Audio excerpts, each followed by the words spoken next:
Hello, good evening. Welcome to another episode of Brett's Old Time Radio Show. Welcome to our little summer pad here in the lovely Costa Calada region of southern Spain. Now, it's kind of a bit of a sad time. Oh, Lola's just wandered in. It's kind of a bit of a sad time, really, because all of our chums pretty much now have gone home.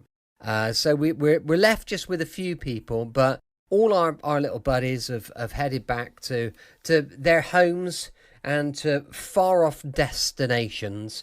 And we're going to be heading home fairly soon, but it does feel a bit, it just feels a little bit strange because all the people that we're used to having around, they sort of have gone, really. But listen, let's not go on a downer about it. Let's try and stay positive. A huge thank you for joining me once again for our regular late night visit to the studio archives of old time radio shows right here at our summer home in Spain. I'm Brett, my host for our Nighttime Podcast. Welcome to another episode. Got Facebook, Instagram, YouTube and TikTok. They're all called Brett's Old Time Radio Show. Go check us out. We normally put a brand new video on most days. So go check out what we've been up to today.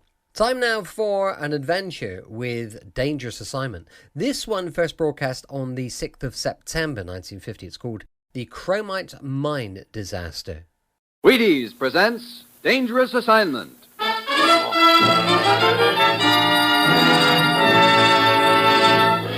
On stage tonight from Hollywood, Dangerous Assignment, another in the Wheaties' big parade of exciting half-hour presentations.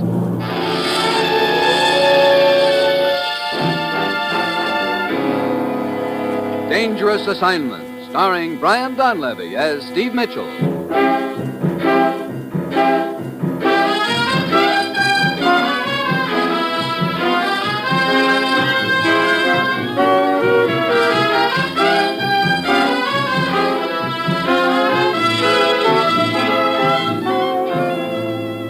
Yeah, danger is my assignment. I get sent to a lot of places I can't even pronounce. They all spell the same thing, though, trouble. But when I walk into the commissioner's office, I don't realize that this assignment's going to end up with me trying my best to blast myself right out of existence.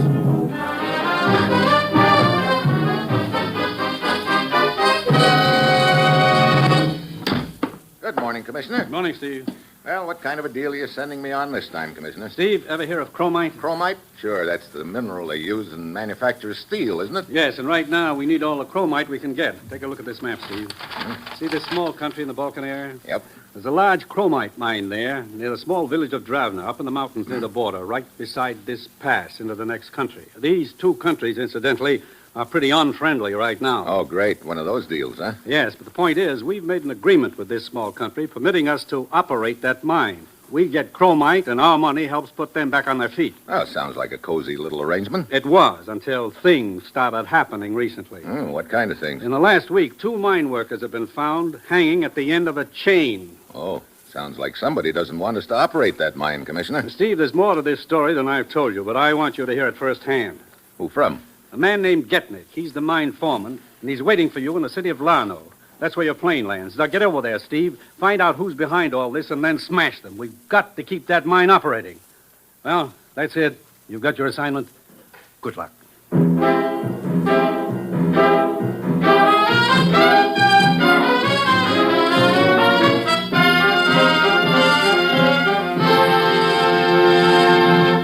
Dangerous Assignment will continue in a moment.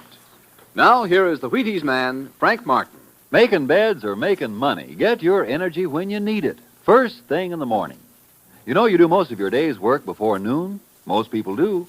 That's why you want to try Breakfast of Champions and see what a difference it can make in your morning. Wheaties and milk and fruit. Have some. Because here's whole wheat energy to help work go smoother, faster, easier. Here are whole wheat vitamins, minerals, and protein too. Here's generous nourishment. Because there's a whole kernel of wheat in every Wheaties flake. Yes, there's a whole kernel of wheat in every Wheaties flake.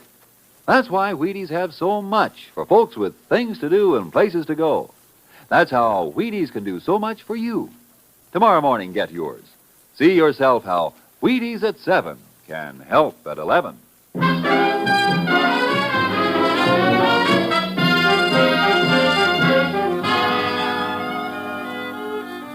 Sure.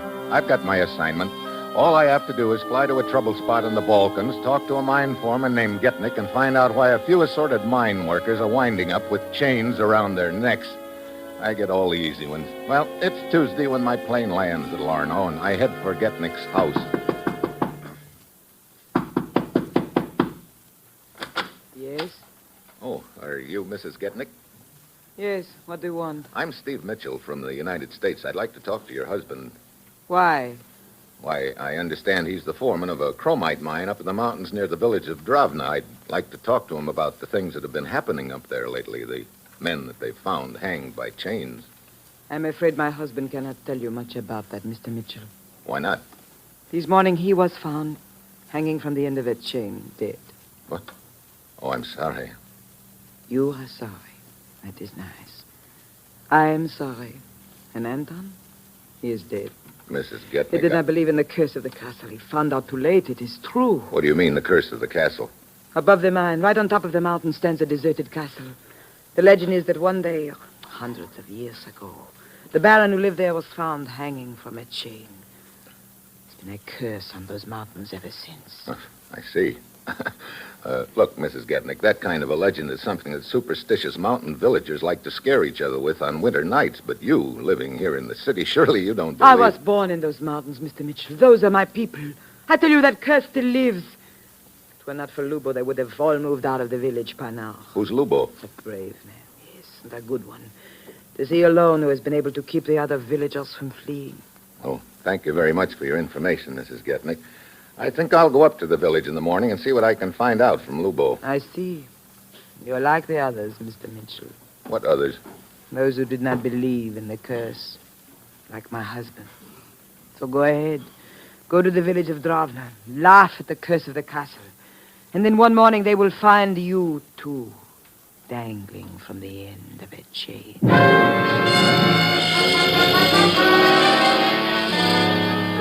And on that cheerful note, I leave Mrs. Getnick. The next morning, I rent a car and head up through some rolling hills toward the village of Dravna. 2 hours later, I come to the top of a rise. In the distance, perched on top of a mountain peak, I can see the castle and the village below it. I start down the rise, enjoying the peaceful view, and then things stop being peaceful all of a sudden. The shot blows out a front tire, and the car starts careening down the grade. I fight for control a few seconds, but I'm getting nowhere. Then I spot a bank, and I plow into it. I dive out of the car and start running across a meadow for cover. There's a clump of trees 100 yards away. If I can make it, I'll be okay. Then another slug kicks up the dust 2 feet ahead of me. I try another direction. Again, a shot ahead of me. I start running back to the car. This time, the slug hits only a foot in front of me. The sniper's got me zeroed in, and by this time, I've got a healthy respect for his aim. So I stand still and wait. Pretty soon, a slender figure starts down the hill toward me, wearing heavy boots and a leather jacket and carrying a rifle with a telescopic sight. Don't move. What? Hey, you're a girl. Don't let that give you confidence. I shoot straighter than most men. You're telling me. What's this all about? Turn around. Look, I've got no longing to be shot in the back. I said turn around. If you don't, you'll get shot in the face. Maybe you'd like that better. Brother, you're a determined little lady, aren't you? Okay, turn around it is. All right. Now walk. Where to? Straight ahead. You will see where when the time comes. Move.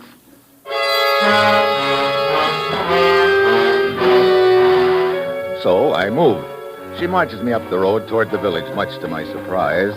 An hour later, I'm walking down the one and only street with the little sniper shooter's rifle still in my back, and all the villagers lining the street staring at me. I don't like what I see in their faces either, fear and suspicion. Finally, we get to a blacksmith shop at the end of the street.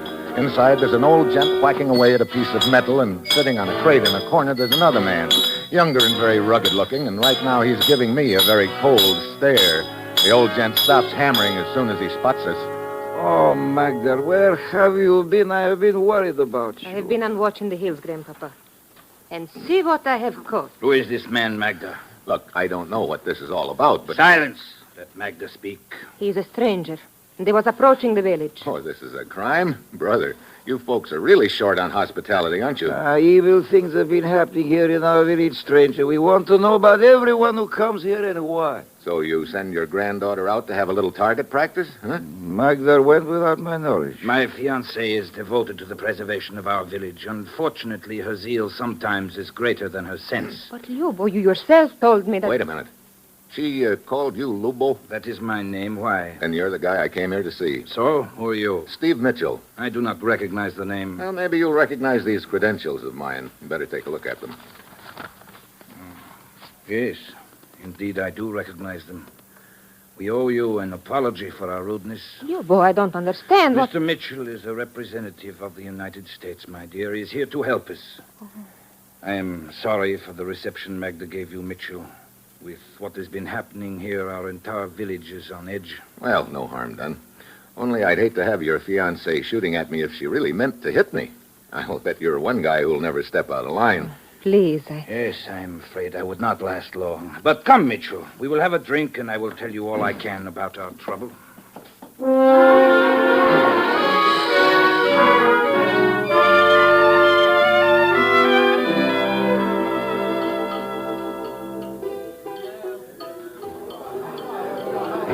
So the whole village is pretty panicky, huh, Lubo? Yes, I think they would all like to leave, but as long as there is an ounce of strength in my body, they will not. Well, from the looks of you, there's more than an ounce.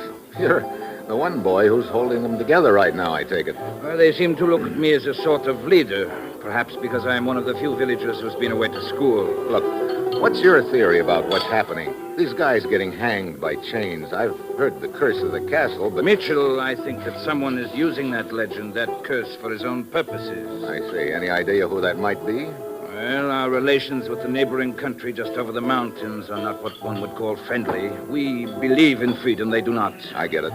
That mine is the symbol of our strength. I will keep it operating if I have to. How are you going to operate it if you don't have enough workers? I will continue to do as I have done for the last month. Each time there is a murder, some of the mine workers quit and leave the village. So I go down to the city and bring more workers up here. Men who are unafraid. Well, that's a good plan, as long as you can keep finding new men. You know, I'd like to take a look at that castle. How do I find it? Follow the trail up to the top of a mountain. You cannot miss it. Okay, I'll check with you later, Lubo.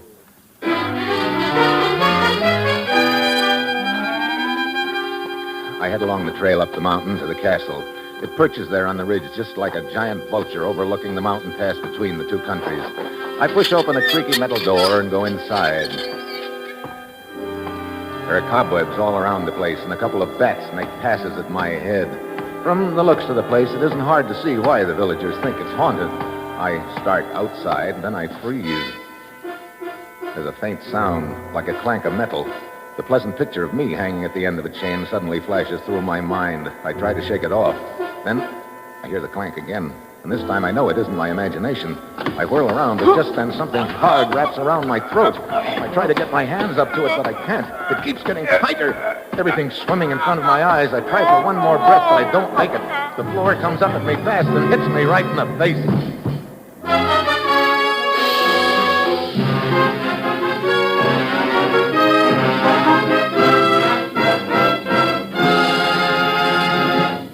Steve Mitchell will continue his dangerous assignment in just a moment. You know, tomorrow can be a real nice day. The sun can seem shinier, the air can seem crisper, the grass can seem greener. And you can get more enjoyment out of living if you want to. Break into that day with a bowl full of Wheaties. That's what I said. Wheaties with milk and the kind of fruit you especially like. Or Wheaties with milk and no fruit. Or just Wheaties. You think that's going pretty strong on Wheaties? Well, now, really, it isn't. Because Wheaties are whole wheat. And what a powerful lot of whole wheat Wheaties are. There's a whole kernel of wheat in every Wheaties flake. That's why a bowl full of Wheaties pops with so much high-stepping, day-brightening energy. Energy right after you get up from the breakfast table. Energy all morning long. Wheaties have it, and it's for you. Whole wheat goodness. Of course, you don't have to think about vitamins and minerals when you eat those Wheaties. Just pass that milk, fill that bowl, pull up a spoon, and get Wheaties happy. It's the easiest thing in the world to do, spooning into sunny, whole wheat Wheaties. Try 'em for an awfully nice start on that nicer day I've been talking about. Tomorrow, see for yourself how Wheaties at 7 can help at 11. Breakfast of champions. And that's a promise. Indeed it is.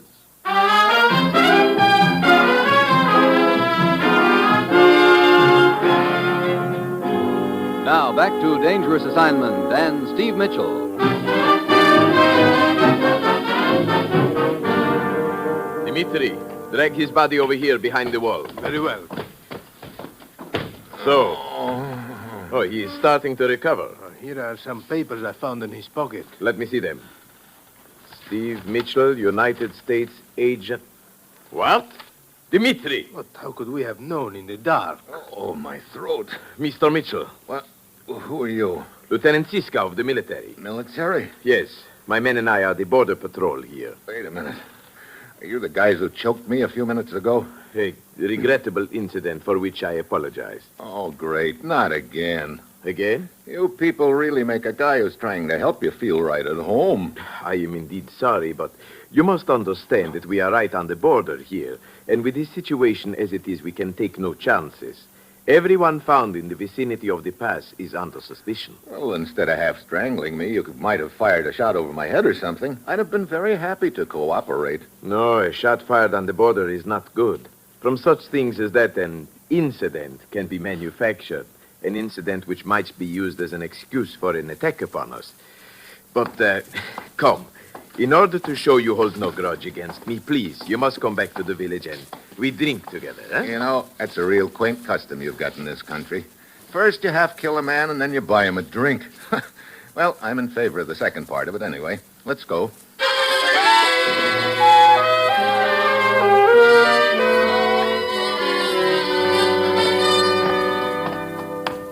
The village looks pretty deserted, Lieutenant. Yes, with this talk of the curse of the castle, everyone keeps to their own house at night, Mr. Mitchell. Lieutenant Siska! Oh, it is Lubo. And Magda. Come quickly. Where to? Grandfather's blacksmith shop. What is the matter, Lubo? I do not know, Siska. A moment ago, a small boy ran through the street screaming. Screaming what? The blacksmith shop. The blacksmith shop. That's all he said. Here we are. All dark. Hey. What's that sound? Here, I have a flashlight. There. There is no one here. Where is Grandpapa? Mitchell, look. Overhead. What? Brother. Ooh, hanging from the rafter by a chain. Grandpapa. No, Grandpapa. Lubo leads Magda away, and Siska and I get the body down. By the time we get outside, the whole village is turned out. By torchlight, Lubo is trying his best to hold them together. But it's easy to see he's fighting an uphill battle. Who will be killed next? You superstitious fools, listen to me. Whoever is murdering our people is doing it to disunite us. So we will not be able to operate the mine. We are leaving now. We are leaving. No, do not go. Listen to me. Listen to me.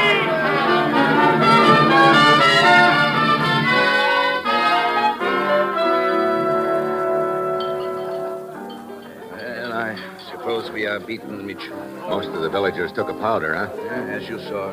How many men do you figure are left in the village? As far as I can tell, only those which I have brought to replace the villagers who fled after the other murders.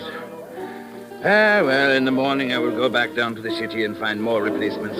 You're really all out on this deal, aren't you? Huh? Yes, I am, as you say, all out. Why? That is a good question. Why, indeed? Sometimes I wonder, how much is a dream worth? A dream? The dream of a small boy who grew up in this village, who saw great possibilities for a happy, peaceful, prosperous life for this village. A boy who went away to study, to learn, then came back here to help make that dream come true. I see. But what is the good of burdening you with my dreams? I want to go on... Lubo! Mr. Mitchell. Oh, Lieutenant Siska. What's the matter? Trouble. What could be more trouble than we have already had, Siska? This. One of my men just returned from across the border on a scouting mission. He reports a large column of troops heading toward the pass. What? Yes. Yes, they should reach their entrance to the pass in 2 hours. And further, he says they are setting up artillery at the foot of the mountain on their side. The thing we have all feared has happened at last. We will be attacked, invaded. No. We may be attacked, yes, but invaded, no. Have you radioed the colonel in the city, Siska? Yes, just now. He is dispatching a brigade of troops. They should arrive shortly after dawn. Then I will round up what men and weapons there are in the village. We will try to hold the pass and the castle against the enemy until our troops arrive.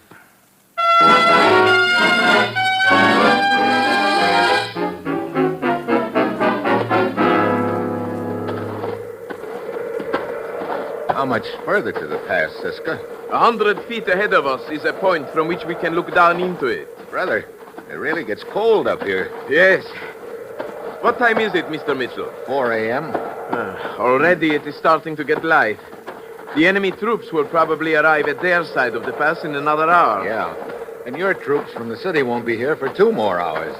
I still don't see how Lubo and his boys can hold the pass till then. Stop here and I think you will see. There. Now observe the pass. Anyone attempting to come through from the other side must pass through the narrow part directly below us. A handful of men stationed here and in the castle above us can prevent that passage, or at least delay it for several hours, with luck until our troops arrive. Yeah, I see it now. But speaking of the handful of men, where are they? Lubo must have taken them all to the castle. Come. He's probably giving them their orders. Then we will send some of them to the pass and keep the rest in the castle, which will serve as an observation post. You know, you boys seem to have this deal pretty well worked out. Oh, Lubo has rehearsed it many times. Well, here we are. You know, this castle gets gloomier every time I see it. Here are Lubo and his men. Siska, Mitchell, I've been waiting for you. Hey, you got a lot more weapons here than I figured. Rifles, machine guns, grenades. You got the works. I've been collecting them for some time. Yes. Even I did not realize you had so much, Lubo. What is the matter, Siska? You have made a mistake. Have I? Yeah, the machine guns. They're pointing the wrong way, towards your end of the pass. You're quite right. But let me assure you, this is no mistake. What? Lubo, what do you mean? I'm afraid I get it. Too late. Too late indeed, Mitchell. 5th columnist. Then all this time you've been working with our enemies. Your enemies, Siska. My friends. You dirty, traitorous dog. Well, it's a pretty neat deal, Luba. Every time you murdered a villager, several of them left in a panic. Then you went to the city and got your own stooges to replace them. Exactly. You will not last long when our brigade of troops get up here, Lubo. You underestimate me. Up in the tower of the castle is one of my men with radio equipment. He's in contact with artillery on the other side of the mountain and will spot for them. As your troops pass, Siska, they will be cut to pieces by artillery fire. Got it all figured out, haven't you, Luba? Completely, even to the fate of Siska and yourself. What do you mean? Observe the 2 lengths of chain on the floor near you. After you have had the dubious pleasure of watching a complete victory for my cause, both of you will be hanged from those chains. The curse of the castle, you know. Quite fitting, isn't it, gentlemen?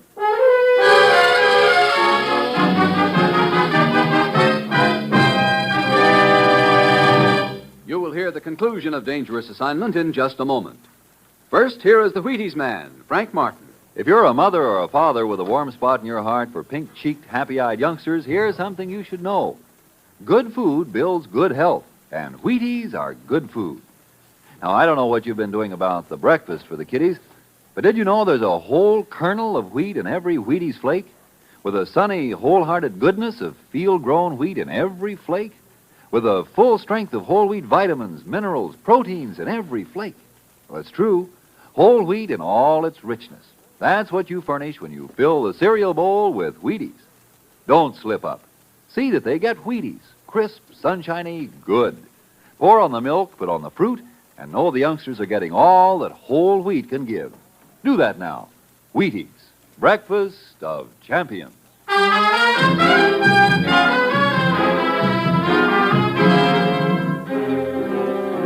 Well, along about now, I'm looking like a real poor insurance risk.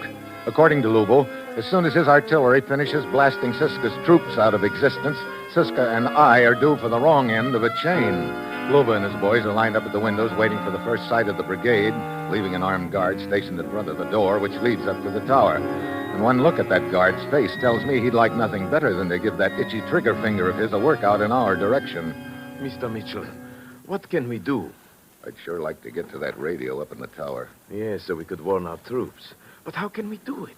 The door is 10 feet away from us, and that guard would shoot us down the minute we started for it. Yeah, I know. Wait a minute. What is it? Those lengths of chain on the floor near us. The one Lubo's reserved for us. What about them? One of them's only a couple of feet from me. Look, try to shield me from the guard's eyes while I get a hold of it. You think you can hit the guard with it from here? You got any better ideas? No, but Look, Lubo and the others have their backs turned to us. It's our only chance. Did the guard see me take that step? No. Okay, I've got hold of the end of the chain now. When I yell, flatten yourself against the wall, and I'll whip it at him. If it works, we dive for the door and bolt it behind us. Then we head for the tower. Very well. I'm ready. Now! You got him! Michel! Quick, inside the door. Yeah. Let's get it bolted, quick. All right. Please, sir, open this door. Come on, up the stairs. We've got to work fast. Yeah. Lubo and his men will break down the door. Yeah, I know. It'll take them a little while, though. Those doors are thick. Good. There's another door at the top here. I will close it. What is it? What is the matter? Mitchell, the radio operator. Yeah. Wait, you're not to be here. Hand over that walkie-talkie, Buster. No. Maybe this hammerlock will convince you. No. Stop. That's better. Now we can warn our troops. I got a better idea. What's the code name of your artillery, Buster? Come on, open up before your arm turns into a pretzel. Stop. This valley. Valley, huh? Okay, what's Lubo's code name? Hilltop. Please, my arm. Okay. Now! Mitchell, he's trying to smash the walkie-talkie. Yeah, I got him. Oh. Okay, get on that walkie-talkie and call the artillery. Use the code names, Valley and Hilltop. I don't understand. You will. Very well. Hilltop to valley. Hilltop to valley. Over. Valley to hilltop. Go ahead. Now what? They've probably already got an initial range and deflection set on the guns. Tell them to fire one salvo. What? That's right. I want to see where it lands. Oh, I hope you know what you are doing, Mr. So do Mitchell. I. Hilltop to valley. Fire one salvo at initial setting. Listen, Lobo and his boys must have broken down the first door. They're heading up the stairs. Yes. Take care, open up. I'm sorry, Lobo. What are you doing in there? There's your answer, Lobo. The salvo landed just below the pass on our side. Okay. Give him this correction, Siska. Down 1,000 yards, left about 3 mills. Down 1,000, left 3. Oh, Mr. Mitchell, do you realize what you are doing? Sure, I'm zeroing in that artillery onto this castle. I can hear you, Mitchell. You are just bluffing. Am I? Send the correction, Siska. But we may be killed if the salvo hits the castle. We're going to be dead anyway as soon as they break down that door. This is our only chance to scare them away. Send the correction. Hilltop to valley. Down 1,000, left 3. Over. Valley to hilltop. Down 1,000. Left 3. Received. Listen, Luba's heading downstairs. I guess he got it through his head. I wasn't bluffing. Okay, get down on the floor, Siska, and try to shield that walkie-talkie as much as you can. Mitchell, this is insane. You're telling me. But just lying here waiting for the salvo to land. You might try a few prayers while you're waiting. Hold it! Hold on! Mitchell! Mitchell, are you all right? Yeah, just shaking up. I'm going to take a look out the window. Salvo hit the base of the castle, Siska, and it sounds like it hit a few of Lubo's boys, too. Look! There goes Lubo running for that jeep. Yeah, I guess he's the only one that didn't get hit. Mitchell!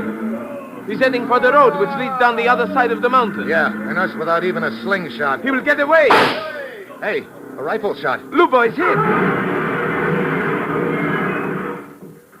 Oh, brother. Right over the side of the mountain. Well, I guess that's the end of Lubo. Yes, but where did the shot come from? Look, kneeling beside the pass down there. There's your answer. Why, it is Magda. Yeah, Lubo's girl. Or I should say ex-girl. Looks like she finally tumbled to him. Yes, he killed her grandfather and betrayed her country. She killed him. Pretty fitting. But Mr. Mitchell, we're not out of trouble yet. Well, I think with us spotting for that artillery, there's not much chance that they'll hit your troops. Matter of fact, if you wanted to be real cruel about it, you might arrange to have them drop a few shells on their own troops. I think that'd slow up the advance until your boys get to the pass. Yes, I think that might be arranged. So, the traitor Lubo did not have the victory he planned. No, I guess not. You see, Lubo thought he had everything figured out, but he ran into one thing nobody can figure out. You mean your strategy? No, I mean a woman.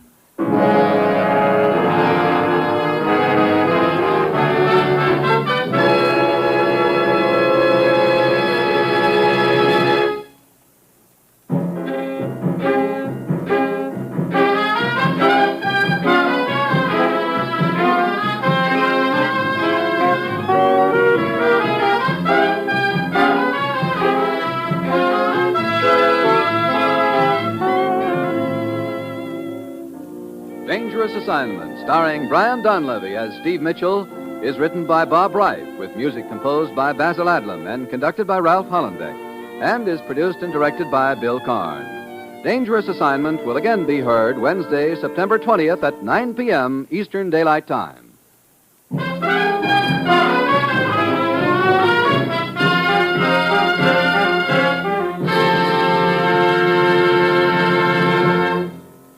Dangerous Assignment came to you from Hollywood. Gildersleeves here with more good times on NBC.